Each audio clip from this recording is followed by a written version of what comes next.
नमस्ते मेरी YouTube family, कैसे हैं आप सब। आई होप आप सब स्वस्थ मस्त चकाचक होंगे।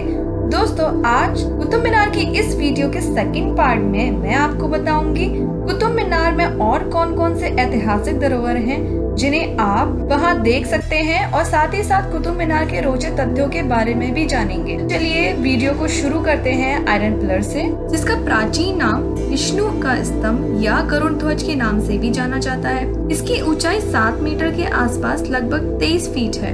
यह पिलर बड़ा ही विचित्र पिलर है जो 98% लोहे से बना हुआ है। ऐसा कहा जाता है कि इस पिलर को 2000 साल हो गए हैं, लेकिन जब आप इस पिलर को देखेंगे तो आज तक भी इसमें जंग देखने को नहीं मिलती है।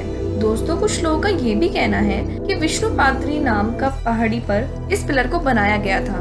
दोस्तों, जब आप इस पिलर को देखेंगे तो इसमें आपको ब्राह्मण लिपि में कुछ उभरे हुए अक्षर देखने को मिलेगा। मैं आपको बता दूं कि जब शोधकर्ताओं ने इस पिलर पे रिसर्च किया तब पाया कि ये 5वीं शताब्दी का है। तो मैं आपको इस पिलर की एक चौंका देने वाली बात बता दूं। अफगानिस्तान का एक राजा जिसका नाम था अहमद शाह दुर्रानी, जो कि एम्परर का फाउंडर भी था, वह दिल्ली आया। कॉम्प्लेक्स में आने के बाद उसने इस पिलर को देखा तो उसने सोचा कि इस खंबे की यहाँ कोई आवश्यकता नहीं है, इसलिए इसे गिरा देना ही ठीक रहेगा। जिसके बाद अहमद शाह दुर्रानी ने इस खंबे को तोप से गिराना चाहा। तोप का गोला इस खंबे का कुछ नहीं बिगाड़ पाया। का गोला इस खंबे से छूकर निकल गया, जिसे आप इस खंबे में उसका निशान भी देख सकते हैं। इसके बाद राजा यह देखकर हैरान रह गया और वो ने यह भी कहा कि इस खंबे को मत छेड़ो, वरना यह पूरा का पूरा कॉम्प्लेक्स तबाह हो जाएगा। अब बात कर लेते हैं अलाई मीनार की। अलाई मीनार, जिसे 1300 ईस्वी में अलाउद्दीन खिलजी के द्वारा बनवाया गया था। बताया जाता है कि खिलजी एक कुतुब मीनार से भी ऊंचा कुतुब मीनार बनवाना चाहता था, इसलिए इसके प्रतिद्वंद के रूप में अलाउद्दीन खिलजी ने अलाई मीनार बनवाया, लेकिन उसकी मृत्यु हो जाने के कारण वह इस काम को पूरा नहीं करा सका। इसलिए जब आप मीनार को देखेंगे, यह पूरा लाल पत्थर से बना हुआ है। आपको बता दें कि पहले यहाँ ऊपर चढ़कर फोटो खिंचवाने की परमिशन थी, लेकिन अब लोगों को नुकसान न पहुँचे, इस वजह से यहाँ आप देख सकते हैं बाउंड्रीज लगा दी गई हैं, जो कि हम सब के लिए सेफ भी है। इसके आसपास चारों तरफ आप देखेंगे तो बहुत सुंदर नजारा देखने को मिलेगा। इसके चारों तरफ ग्रीनरी है और यहाँ आप फोटो भी खिंचवा सकते हैं। दोस्तों, अब बात कर लेते हैं इल्तुतमिश टॉम्ब की। ये जो पूरा आप एरिया देख पा रहे होंगे, इस पूरे एरिया को शम्सुद्दीन इल्तुतमिश के द्वारा बनवाया गया था। यहाँ आप देख सकते हैं इन आधे अधूरे ढांचों को, जिन्हें ध्वस्त कराया गया था। इसकी दीवारों पे आप सुंदर नक्काशियों और कुरान की आयतों को भी देखेंगे। अंदर की ओर जो कब्र आप देख पा रहे हैं, ये शम्सुद्दीन इल्तुतमिश की कब्र है, जिसे सफेद संगमरमर के साथ 1235 में बनाया गया था। इनके बारे में ऐसा बताया जाता है कि यह काफी ज्यादा प्रभावकारी और शक्तिशाली शासक माने जाते थे। जब आप इसके अंदर की दीवारों को देखेंगे तो यहाँ आपको दीवारों पे हिंदू इस्लामिक वास्तुकला को देख सकते हैं। यहाँ आप दीवारों पर सुंदर नक्काशियाँ, आयतें और संगमरमर के पत्थरों से तराशी गई कला को देख सकते हैं। दोस्तों, यहाँ मैं आपको बता दूं कि शम्सुद्दीन इल्तुतमिश के बारे में ऐसा भी कहा जाता है कि ये एकमात्र ऐसे व्यक्ति थे जिन्होंने खुद का मकबरा बनाने का काम शुरू किया था, और अजमेर की मस्जिद का निर्माण इनके ही द्वारा कराया गया था। कहा यह भी जाता है कि इनको गुम्बद निर्माण का पिता माना जाता है। दोस्तों, अब बढ़ते हैं मदरसे की ओर, जिसे बनवाया था अलाउद्दीन खिलजी ने। इसे अलाउद्दीन का मदरसा कहा जाता है। इसका निर्माण 1500 ईस्वी में हुआ था। दोस्तों, इस जगह की एक बहुत बड़ी खास बात यह है कि यह उस समय का विद्यालय है जहां पर अर्थमेटिक के 3 रूल्स को पढ़ाया जाता था, जिनमें सबसे खास है अलजेब्रा, अर्थमेटिक और यूक्लिड, और कुरान की आयतों को भी पढ़ाया जाता था। दोस्तों, इसके अलावा इस जगह की एक और खास बात आपको बता दूं, इस मदरसे के अंदर यूनानी दवाखाना यानी ग्रीक सिस्टम ऑफ मेडिसिन किस तरीके से होता था उसे यहाँ सिखाया जाता था। यही नहीं दोस्तों, इस जगह मुस्लिम तालीम की शिक्षा भी दी जाती थी।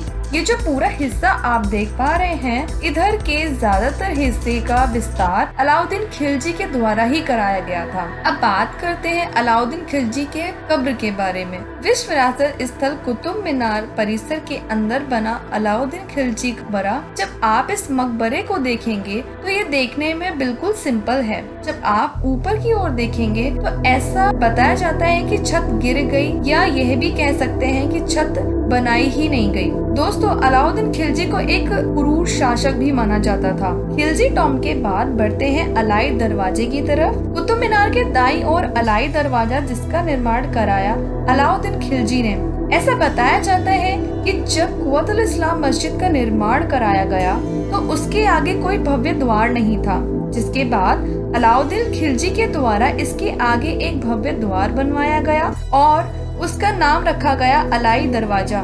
इसमें लाल पत्थर और संगमरमर का प्रयोग किया गया है। इसके प्रवेश द्वार, गुम्बद और इसके चारों ओर दीवारों में छोटी छोटी बेहद ही खूबसूरत नक्काशियां देखने को मिलती हैं। दोस्तों, ये जो आप पूरा कॉरिडोर देख रहे हैं, इसकी एक खास बात यह है, इस्लाम धर्म में जब मस्जिद में नमाज पढ़ी जाती है तो वहाँ पुरुष ही जाते हैं, महिलाएं एक जगह होती हैं। तो उन महिलाओं के लिए ये कॉरिडोर बनवाया गया था। बात करते हैं इमाम जमीन का मकबरा के बारे में, जो कि 1537 एडी में मुगल शासक हुमायूं के समय में बना था। उस समय की इस दीवारों पे यहाँ आप अरबिक भाषा में लिखा हुआ देख सकते हैं। आगे बढ़ते हैं, बात करते हैं सैंडरसन का सनडायल के बारे में। मध्य एशिया के एक मध्ययुगीन संत इमाम मोहम्मद जमीन के मकबरे के पास कुतुब परिसर के एक कोने में सैंडरसन का सनडायल एक भूले हुए गुम अवशेष के रूप में मौजूद है। इस उपकरण को सफेद संगमरमर के साथ तैयार किया गया है और इसके ऊपर एक चिकना प्लेट लगाया गया है, जिसकी छाया दिन के समय को इंगित करने के लिए सूर्य के प्रकाश के कोण के अनुसार घूमती है। यह एक साधारण लैटिन शिलालेख के साथ खुदा हुआ है, जिसमें लिखा है ट्रांसिस्ट अम्ब्रा लक्स परमानेंट, यानी कि छाया गुजरती है, प्रकाश रहता है। मध्यकालीन जागीरदार शासक द्वारा वैज्ञानिक रूप से इच्छुक दिमागों को दिन के समय का अनुमान लगाने और कई खगोलीय गणना करने की अनुमति देने के लिए उठाया गया था। एक छोटी सनडायल महत्व और लोकप्रियता के लिए होड़ करती है। दोस्तों, ये जो आप लैंटर प्लर देख रहे हैं, इसका इस्तेमाल उस समय मिसाल जलाने के लिए किया जाता था। दोस्तों, अब रोशनी डालते हैं कुतुब मीनार के फैक्ट्स पर। Fact number 1, Qutub Minar UNESCO की विश्व धरोहर स्थल है, जिसकी ऊंचाई 72.5 मीटर है। इस टावर के अंदर 379 सीढ़ियां हैं जो ऊपर तक जाती हैं। कुतुब मीनार का व्यास आधार पर 14.32 मीटर है, शीर्ष पर 2.75 मीटर है।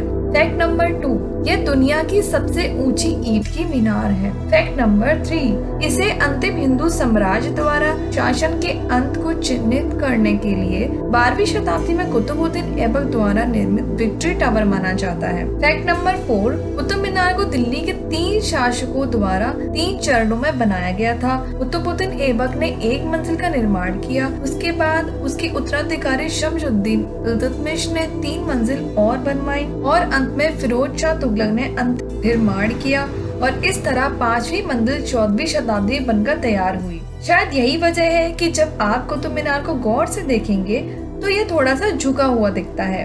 फैक्ट नंबर 5, यह ई टिकट सुविधा वाला पहला भारतीय स्मारक भी है। फैक्ट नंबर 6, यह मीनार निश्चित रूप से भारत की संपत्ति में से एक है। यह न केवल 16वीं शताब्दी के भूकंप से हुए नुकसान से बची है, बल्कि 14वीं शताब्दी में 2 बार बिजली गिरने से भी बची है। फैक्ट नंबर 7, कुतुब मीनार परिसर में आधा दर्जन से अधिक अन्य छोटे स्मारक हैं, जिनमें शामिल है मकबरे, मस्जिद और स्तंभ। फैक्ट नंबर 8, परिसर में 2000 साल पुराना एक लोहे का स्तंभ है, जिसमें 2 सदियों से जंग नहीं लगी है। फैक्ट नंबर 9, 1974 या 1974 से पहले आम जनता को मीनार के अंदर ऊपर तक जाने की अनुमति थी, लेकिन 4 दिसंबर 1981 को एक भयानक हादसा हुआ, जिसके कारण 45 लोगों की जान चली गई और यही कारण था जिस वजह से कुतुब मीनार के अंदर एंट्री करने के लिए पूरी तरह से पाबंदी लगा दी गई। फैक्ट नंबर 10, कुव्वतुल इस्लाम मस्जिद ये भारत में निर्मित पहली तुर्क मस्जिद है। इस मस्जिद का नाम अंग्रेजी में द नाइट ऑफ इस्लाम के रूप में अनुवादित है। फैक्ट नंबर 11, 27 हिंदू मंदिरों और जैन मंदिरों को तोड़कर कुतुब इस्लाम मस्जिद का निर्माण कराया गया। जब आप कुतुब मीनार जाएंगे तो आप वहां देख सकते हैं। फैक्ट नंबर 12, अलाउद्दीन खिलजी ने कुतुब मीनार की तरह दूसरा मीनार बनाने का लक्ष्य रखा था, लेकिन उससे 2 गुना ऊंचा। उनकी मृत्यु के समय टावर 27 मीटर तक पहुंच गया था और कोई भी उनकी इस बड़े सपने देखने वाले प्लान को जारी रखने के लिए सहमत नहीं था। अधूरा अलाई मीनार कुतुब मीनार और मस्जिद के उत्तर में स्थित है। फैक्ट नंबर 13, बॉलीवुड अभिनेता और निर्देशक देव आनंद दिल का भंवर करे पुकार गाने की शूटिंग करना चाहते थे, लेकिन टावर के सकरे रास्ते के अंदर फिट होने के लिए कैमरे बहुत बड़े थे, इसलिए इस गाने को इसके बजाय टावर की प्रतिकृति के अंदर शूट किया गया था। फैक्ट नंबर 14, दोस्तों जब आप कुतुब मीनार को देखते हैं तो नीचे से ऊपर चौथे माले को देखते हैं या ऊपर से दूसरे माले को देखते हैं तो आपको अलग रंग का पत्थर नजर आएगा। ये उस समय का लाल बलुआ पत्थर के साथ प्रयोग किया गया संगमरमर का पत्थर है। उस समय ऐसा पहली बार हुआ था कि लाल बलुआ पत्थर के साथ में संगमरमर के पत्थर का भी इस्तेमाल किया गया।